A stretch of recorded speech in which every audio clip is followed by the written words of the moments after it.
Imagine living your life after 50 and feeling energized and excited about your future. Welcome to the Women in the Middle podcast, the podcast for women who are ready to figure out what they want and create the life they deserve. Here's your host and master certified life coach, Susie Rosenstein.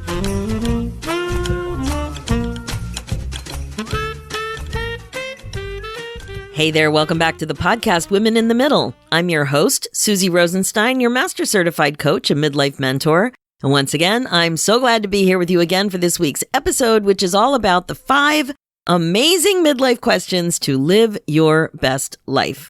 And what I'm getting at today is providing a bit of guidance for reflection that will help you move forward. Now, the reason I want to talk to you about this is because of a bit of a trend that I've been seeing lately in my community. So if you're a regular listener of the podcast, you know that I'm a fan of thought work, shining a big giant flashlight on your brain to see what's going on up there. That's how we have fun. And sometimes you get some really fun surprises. Then on the other hand, sometimes you notice some really negative and mean spin up there too. Specifically, I'm talking about a lot of the questions that I hear from amazing women in the middle asking themselves pretty regularly. So this week, I thought it would be fun to give you some suggestions for some simple questions that you can ask yourself instead. Because unlike the questions you're probably asking yourself, these questions will actually help you move forward and live your best life. But before we get started, I wanted to share a little something with you that I've been working on. I guess you could call it a special little project that started with a question. It's an interesting question. It's full of curiosity. It's teeming with silliness. And I think it's the perfect question for the pandemic. You see, with COVID and all, we aren't around people quite as much these days in person. And some of you may have noticed that you might not be making the same effort with how you look or how you dress, at least on a daily basis. I've heard so many jokes about people wearing pajamas during the day, for example, like sometimes even on a Zoom call. You get my drift. For me, that's not my thing. I like taking a shower every day. One reason is I have my favorite soaps and creams, and I love that time of day. So I like the shower. I put on makeup. I like to look presentable. Sometimes it's just for me. I even change jewelry. Sometimes it's because of a Zoom call or a Facebook Live, but I like it. I like to look presentable, but I had a blast watching my kids avoid haircuts and take great pride and amusement from letting their beards grow wild. Has this happened in your house? Don't worry, I'll never stop tweezing my own chin hairs. I just couldn't go down that beard road with them, but if you're a listener, you do know that I have talked about chin hairs on more than one occasion. Anyway, I have gotten a little lax about shaving. My legs, that is. Now, it's funny with my legs. I guess it's a midlife thing, but they aren't hairy anymore. I barely have to shave. But there is this one hair. There's this one hair that is having a grand old time. It caught my attention. I've been watching it. I've been curious. It's been a bit of a fascination, a much needed distraction during this really weird phase of life during the pandemic. Yes, you might have figured out the question that I've been asking myself now for months. The question is, how long will it grow? Now, not all questions are life and death. Not all questions are about saving the world. Not all questions are that important. Not all questions will propel you forward into greater happiness. But some questions are just for fun. And that's this question for me. How long will this single hair grow? Just one hair. This hair lives about 4 inches up my ankle on my right leg. I don't know why it is the chosen hair. It's quite happy being undisturbed and all. I told my husband about my little pandemic project last week when we were in the car. I expected him to look at me and at least laugh, but he did not. No expression. He was driving, and I guess he didn't think it was as funny or fascinating as I did. but I still got a lot of satisfaction and silliness and humor from my little project. I am genuinely curious, though, aren't you? What an opportunity. So, do you want to know the answer to the question, how long will it grow? I don't actually know how long it can grow, but I can tell you that right now, it's about an inch long. 1 inch. I'm just thinking back to how fascinated my kids were with their beard growth. I guess it's kind of the same thing. How long do you think it will get? Should I let it grow for the duration of the pandemic? More interesting questions. I don't know. I will keep you posted though. All right, so there you go. I let you in on my secret little project. It's my pandemic project. And as I said, I am fully amused by this question in my life. How about you? Are you getting the hang of this episode? Don't worry. We're not going to talk about leg hair anymore, but I wanted to warm you up with a non-threatening question. Just a fun way to get into this topic. So do you feel warmed up? Or are you grossed out? All right, let's talk about what you know about what questions are being asked up there in your brain. The answer? So many questions that you answer with a negative spin.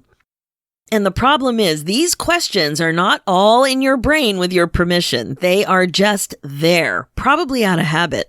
You haven't decided on purpose to create this kind of negative drama for yourself. You just spin on these questions on autopilot. Let's take the questions you might just be asking yourself on a regular basis. Things like, why am I struggling with this? Why am I so bad at technology? Why do I suck at this? Why can't I lose weight? Why is it so hard for me to stick with this routine? Why am I stuck? When will I finally exercise? Why am I so tired? Why is this taking so long? Why am I so far behind? Why is it so easy for everyone else?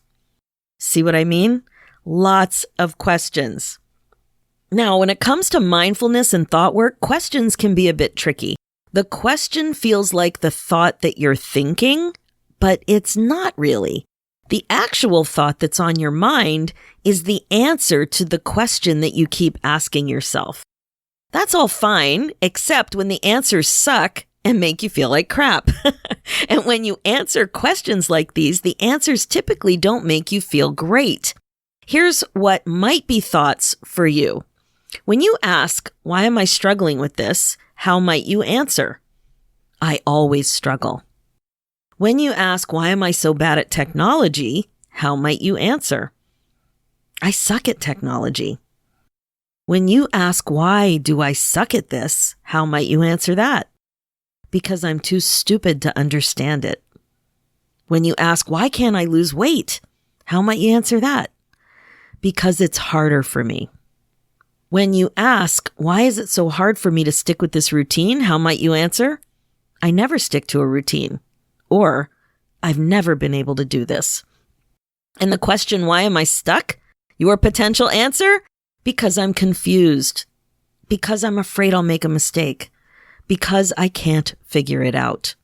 And what about this one? When will I finally exercise? How might you answer that? It'll never happen. I've never been able to exercise regularly. And so on. Here are a few more. Why am I so tired? I'm a tired person. Why is this taking so long? Things take longer for me. Why am I so far behind? I'm always behind. Why is it so easy for everyone else? They're better than me. I always have bad luck. Things are hard for me. You see the problem? These questions set you up for negative emotion and act as an open invitation for your mean girl to take over. Instead, you can learn to ask better questions, more useful questions, which will in turn have better answers and produce feelings that are more useful. Feelings that will help you do what you want to do on purpose. So, here are 5 great questions to ask yourself on purpose. Now, you'll notice they are completely different than the other questions that come out to play in your brain on the regular. Question 1. What do I love about myself? Simple, yes? And it's a great question because it sets you up to think about something that will make you feel good. What do you love? Your eyes, your sense of humor, your tenacity, your thoughtfulness. Things like this. And when you think, I love that I'm generally so thoughtful, notice how you feel. Proud, grateful, peaceful. See what I mean? Great question. Okay, question number 2. How can I make whatever it is more fun? So how can I make losing weight more fun? How can I make doing my taxes more fun? How can I make cooking dinner more fun? How can I make sticking to my exercise schedule more fun? How do you answer this question? Do you rise to the occasion, or do you fight with yourself that it's impossible? Again, it sets you up for a positive thought that helps you create a positive, useful emotion. Way better. Question number 3. What if I'm the perfect age to be doing this now? Oh my God. You know I love this question. It's so much better than what you probably always ask. What if I'm too old? Notice the immediate feeling that comes from thinking that you might just be the perfect age to be doing this now, whatever it is, right? Do you feel relief instead of stress? Acceptance instead of rejection? Positive instead of negative? So good. Okay, question number 4. What am I grateful for?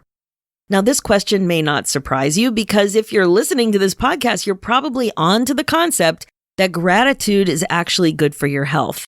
Inviting more gratitude into your life is always a good thing. Notice your feeling. The way you answer this might be something like this. I'm grateful for my family. I'm grateful for my health. I'm grateful for my commitment. I'm grateful for my education. Those thoughts create feelings perhaps like this: happiness, calmness, love, appreciation. Nice, right? Okay, and finally, question number 5. How can I make sure that I don't have regrets? Right away, the way you think to answer this sets you up for the forward momentum of living your best life.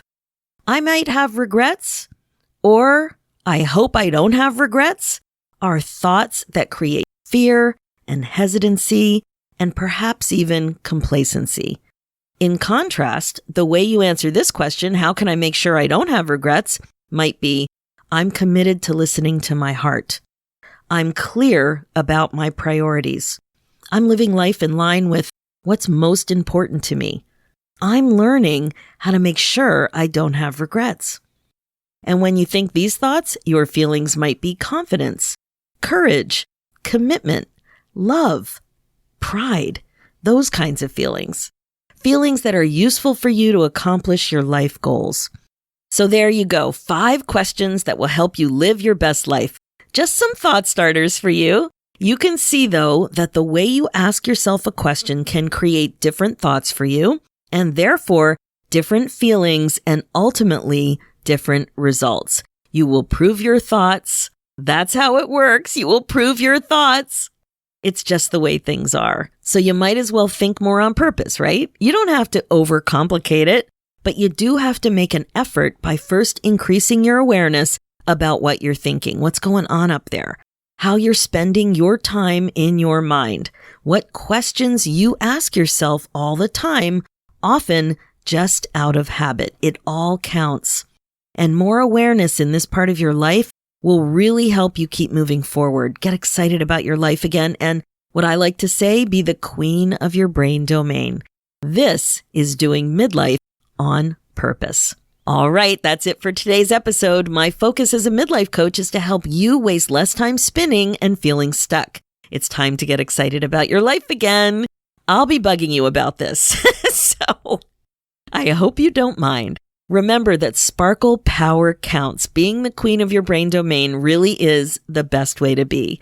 Check out the show notes with more information and links at SusieRosenstein.com.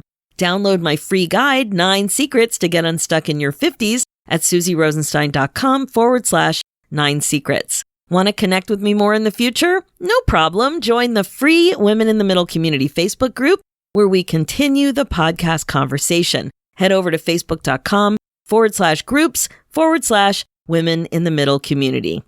And if you're ready to finally put yourself first, awesome. You can become a first lady. Join my new midlife membership, the Finally First Club. This is an upbeat virtual community for midlife women just like you who want to stop feeling stuck and confused and finally start making the changes you want in your next chapter. We're waiting for you. Join us at www.IamFinallyFirst.com. Let's do this, ladies. It's time for you to put yourself first, one thoughtful question at a time. Thanks so much for listening, and I'll talk to you next week.